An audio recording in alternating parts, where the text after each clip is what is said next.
ऐसे मौके के ऊपर पाकिस्तान के लिए एक नई अपॉर्चुनिटी भी है। वो अपॉर्चुनिटी है कि उन तंजीमों के ऊपर मूव करना जिनके ऊपर पूरी दुनिया हमेशा से हमारे ऊपर उंगली उठाती है। और वो कहा यह जाता है कि बैंड आउटफिट है, आप कहते हैं कालअदम है, लेकिन कालअदम के ऊपर आप कार्रवाई नहीं करते, वो चंदा भी इकट्ठा करते हैं या उनके मदारस भी हैं या वो एक्टिव भी हैं, तो कार्रवाई कब करेंगे? तो इसके ऊपर जो बड़ी मोस्ट इंपॉर्टेंट डेवलपमेंट मैं आपसे शेयर करने जा रहा हूँ, ताज़ा तरीन हुकूमत पाकिस्तान का फ़ैसला ये है कि ये जिन तंजीमों को कालअदम करार दिया गया है, उनके जो असासे हैं, उनके जो स्ट्रक्चर्स हैं,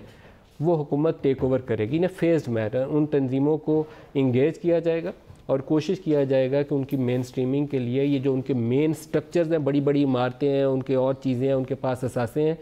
फेडरल गवर्नमेंट फ़ंड करेगी इस प्रोसेस को। ये बड़ी एक मेजर पेशरफ्त ये है कि अभी तक इशू ये था कि इसके लिए पैसा वसाइल भी दरकार है। फ़ौज भी चाहिए आपको, सिक्योरिटी के इदारों का कोऑपरेशन भी चाहिए आपको, IB भी, पुलिस भी, और पोलिटिकल विल के साथ साथ पैसा भी चाहिए। तो इनकी कोऑर्डिनेशन अब इस तरह होगी कि पोलिटिकल विल देगी हुकूमत, अपोजिशन से तवक्को होगी कि कम्प्लीटली सपोर्ट करे, और पैसा देगी वफाकी हुकूमत। असद उमर साहब, उनको वैसे तो बजट खसारा बड़ा पहले ही उसका सामना है, लेकिन मज़ीद पैसा वो देंगे इस काम के लिए, और बाकी काम जो है वो फ़ौज और सिक्योरिटी के अदारे मिलकर और इंटेलिजेंस के अदारे मिलकर, जो कालअदम तंजीमें हैं उनके पास जितने असासे और स्ट्रक्चर्स हैं, फेडरल गवर्नमेंट टेक ओवर करेगी। अगर हमारे 10, 12, 15 लाख बच्चे इन मदारस में